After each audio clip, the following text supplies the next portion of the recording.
पंजाब के कैबिनेट मंत्री अमन अरोड़ा ने कांग्रेस नेता प्रताप सिंह बाजवा के संगरूर की धरती और आपको दीमक बताने वाले बयान पर प्रतिक्रिया दी है। मंत्री अमन अरोड़ा ने कहा है कि प्रताप सिंह बाजवा को जुबानी बीमारी हो गई है, जिसके चलते उन्हें ये समझ नहीं आता कि सार्वजनिक मंच पर क्या और कैसे बोलना चाहिए। बाजवा का बयान उनकी हताशा और पंजाब की जनता को लेकर उनकी नफरत को दिखाता है।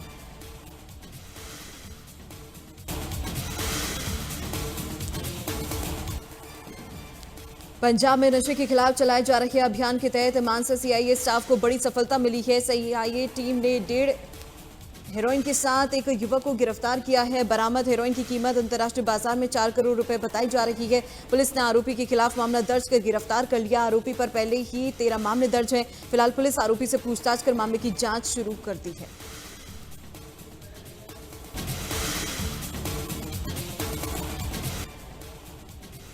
नवा शहर के रहने वाले गुरचरण सिंह रातों रात करोड़पति बन गए। उन्होंने मंथली ड्रॉ में 1.5 करोड़ रुपए की लॉटरी जीती है। गुरचरण सिंह ने यह टिकट अपने बेटे मान सिंह के नाम पर घर के पैसे से ही खरीदी थी। लुधियाना पहुंचने पर उनका ढोल नगाड़ों के साथ स्वागत किया गया। इस दौरान परिवार ने खुशी जाहिर करते हुए बताया कि गुरचरण सिंह पिछले कई सालों से लॉटरी टिकट खरीद रहे थे। वहीं गुरचरण सिंह ने कहा है कि वो लॉटरी से मिले पैसों का इस्तेमाल बच्चों की पढ़ाई के लिए करेंगे।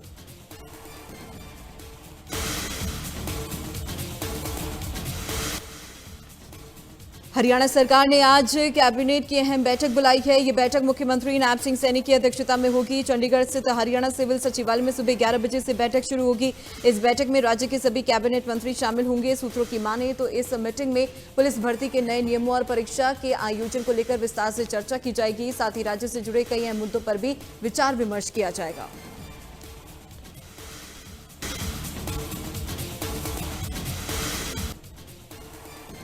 हरियाणा के पूर्व मुख्यमंत्री भूपेंद्र सिंह हुड्डा ने राज्यसभा चुनाव में क्रॉस वोटिंग के मुद्दे पर बड़ा बयान दिया है। उन्होंने कहा है कि अनुशासन समिति ने अपनी रिपोर्ट बनाकर पार्टी हाईकमान को भेज दी है। वहीं कांग्रेस विधायक रेणु बाला के आरोपों पर हुड्डा ने तीखा पलटवार किया। उन्होंने कहा है कि एक झूठ को छुपाने के लिए कई झूठ बोलने पड़ते हैं।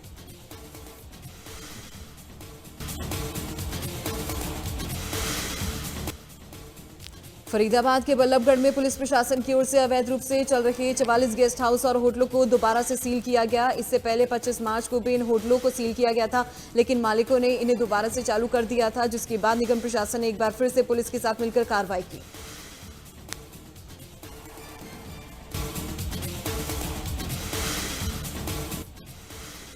यूपी सरकार की तरफ से आज से 3 दिवसीय उत्तर प्रदेश कृषि विज्ञान कांग्रेस का आयोजन किया जाएगा। मुख्यमंत्री योगी आदित्यनाथ कार्यक्रम का उद्घाटन करेंगे और इस दौरान सीएम योगी उत्तर प्रदेश कृषि वैज्ञानिक सम्मान योजना के तहत चयनित 15 वैज्ञानिकों को सम्मानित करेंगे। इस कार्यक्रम में कई तकनीकी सत्र आयोजित होंगे, जिसमें कृषि वैज्ञानिक और विशेषज्ञ आधुनिक कृषि नवाचार और भविष्य की चुनौतियों पर चर्चा विचार विमर्श किया जाएगा।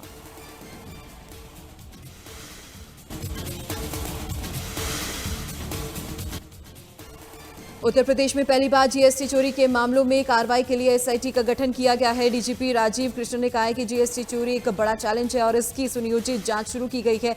इस दौरान यूपी के सभी जिलों में 170 मामलों में कार्रवाई की गई है। इस अभियान के तहत 450 करोड़ रुपए की टैक्स चोरी पकड़ी गई है।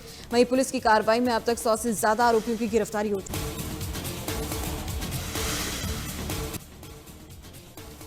सीएम पुष्कर सिंह धामी की अध्यक्षता में सचिवालय में थराली, कर्णप्रयाग, केदारनाथ, रुद्रप्रयाग और देवप्रयाग विधानसभा क्षेत्रों में विकास कार्यों की समीक्षा बैठक हुई। बैठक में पर्वतीय क्षेत्र में स्वास्थ्य सुविधाओं को मजबूत करने, हेली एम्बुलेंस की समय पर उपलब्धता सुनिश्चित करने, निर्माण कार्यों में तेजी लाने और लंबित प्रस्तावों के निपटारे पर जोर दिया गया।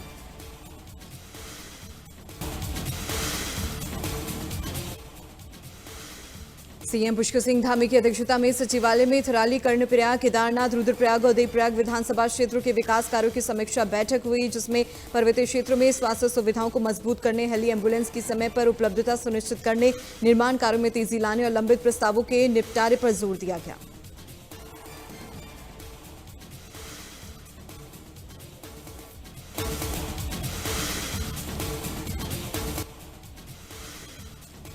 दिल्ली मेट्रो ने 8 अप्रैल 2026 को अरुण जेटली स्टेडियम में होने वाले आईपीएल मैच के लिए आखिरी ट्रेन का समय बढ़ा दिया है। इससे मैच के बाद घर लौट रहे सभी क्रिकेट प्रेमियों को सुरक्षित और परेशानी मुक्त यात्रा मिलेगी। दिल्ली कैपिटल्स और गुजरात टाइटंस के बीच 8 अप्रैल को होने वाले मैच के दौरान मेट्रो सेवाएं देर रात तक उपलब्ध रहेंगी।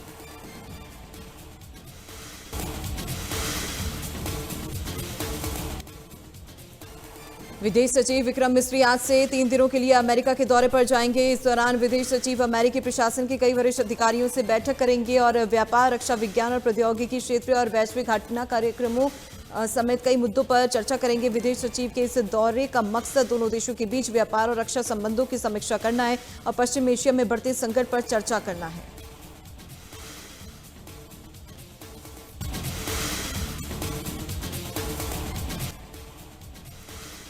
भारत ने प्रोटोटाइप फीडर ब्रीडर रिएक्टर को सफलतापूर्वक अपनी परमाणु ऊर्जा यात्रा में शामिल किया है। ये रिएक्टर तमिलनाडु के कलपक्कम में स्थित है और अपनी खपत से अधिक ईंधन पैदा करने की क्षमता रखता है, जिससे ऊर्जा सुरक्षा में मजबूती आएगी। और प्रधानमंत्री नरेंद्र मोदी ने इसे देश के लिए गर्व का क्षण बताया है और वैज्ञानिकों को बधाई दी है।